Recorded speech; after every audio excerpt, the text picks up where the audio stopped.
National health machine పథకంలో పనిచేస్తున్న ఉద్యోగులందరినీ ఎలాంటి షరతు లేకుండా రెగ్యులర్ చేయాలని ఏఐటీయూసీ ఆసిఫాబాద్ జిల్లా ఆధ్వర్యంలో ఎన్హెచ్ఎం స్కీమ్ ఉద్యోగులు ధర్నా నిర్వహించారు.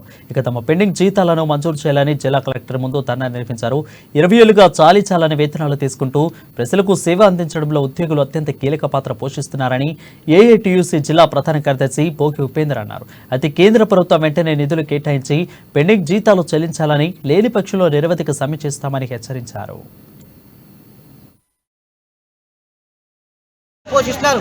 ముఖ్యంగా మరి కరోనా సమయంలో ఎన్హెచ్ఎం స్కీమ్లో పనిచేసేటువంటి సిబ్బంది మొత్తం కూడా తమ ప్రాణాలను సైతం లెక్క చేయకుండా ఈ యొక్క తెలంగాణ రాష్ట్రంలో ఉన్నటువంటి ప్రజలందరి ప్రాణాల కాపంలో అత్యంత కీలక పాత్ర పోషించడం జరిగింది. మరి అప్పుడు రాష్ట్ర ప్రభుత్వం వీళ్ళందరినీ కూడా దేవుళ్లతో సమానంగా పోల్చేటువంటి ప్రభుత్వం ఇప్పుడేమో మరి గత 3 ఏళ్ల నుంచి కూడా పెండింగ్లో ఉన్న జీతాలు చెల్లించకపోవడం వల్ల అనేక ఇబ్బందులకు గురవుతున్నారు. ఈరోజు మరి తెలంగాణ రాష్ట్ర వ్యాప్తంగా కూడా ఏఐటీసీ ఆధ్వర్యంలో అన్ని జిల్లాగా కలెక్టర్ గారి కార్యాలయం ముందు ధర్నా నిర్వహించి కలెక్టర్ గారికి, డిఎంహెచ్ఓ గారికి రిప్రజెంటేషన్ ఇచ్చడం. ఇప్పటికి కూడా మరి రాష్ట్ర ప్రభుత్వం వీళ్ళందరినీ కూడా ఎలాంటి షరతులు లేకుండా బేషరతుగా రెగ్యులర్ చేయాలని ఏఐటీసీ పరంగా రాష్ట్ర ప్రభుత్వాన్ని డిమాండ్ చేస్తున్నాం. ఒకవేళ అప్పటి వరకు కూడా నియమ నిబంధనలకి అడ్డస్త గిట్ట ఈ దేశ అత్యున్నత